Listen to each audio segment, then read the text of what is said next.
देश के लिए मरने का एक भी मौका नहीं है हम सबके पास। हमले को देख करके सबके दिल में ये भाव जरूर आया होगा कि मुझे अगर मौका मिल जाए तो मैं ही जाकर के बंदूक उठाऊं और गोलियों से भून दूं उन्हें। देखो, पूरे देश में पहलगाम की चर्चा है। देश के लिए मरने का एक भी मौका हमारे पास नहीं है। हमारे पास यदि कुछ मौका है तो देश के लिए जीने का मौका है। दिल्ली की मुख्यमंत्री रेखा गुप्ता ने पहलगाम आतंकी हमले पर गहरी भावनाएं व्यक्त की हैं। उन्होंने कहा कि देश के हर नागरिक के दिल में ये भावना जरूर आई होगी कि यदि मौका मिले तो हथियार उठाकर आतंकवादियों को करारा जवाब दे। रेखा गुप्ता ने साफ शब्दों में कहा कि मैं पूरे विश्वास के साथ कह सकती हूँ कि पहलगाम हमले को देखकर हर किसी का दिल लहूलुहान हुआ है।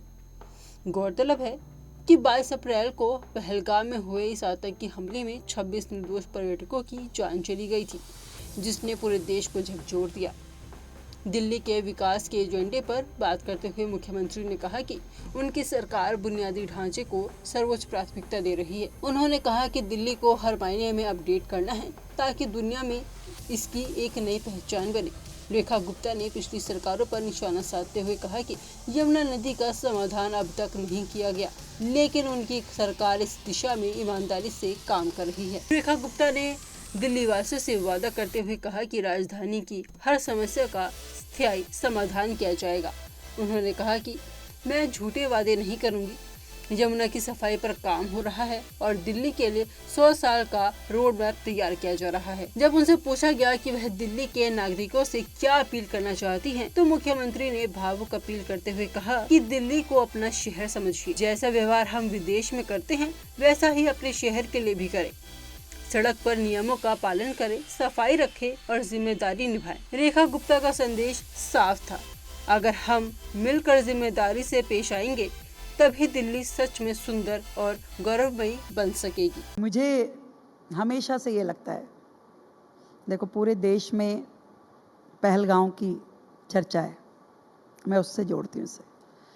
जब मैं पूरे विश्वास के साथ कह सकती हूँ कि पूरे देश में, पूरी दिल्ली में और यहाँ इस हॉल में बैठे हुए भी जितने लोग होंगे, उस हमले को देख करके सबके दिल में ये भाव जरूर आया होगा कि मुझे अगर मौका मिल जाए तो मैं ही जाकर के बंदूक उठाऊं और गोलियों से भून दूं उन्हें।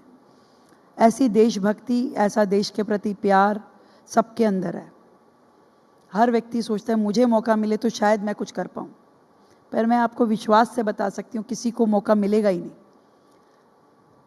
ना सरहद पे जाने का, ना गोली मारने का दुश्मन को, और ना सीने पे गोली खाने का। देश के लिए मरने का एक भी मौका नहीं है हम सबके पास। देश के लिए मरने का एक भी मौका हमारे पास नहीं है।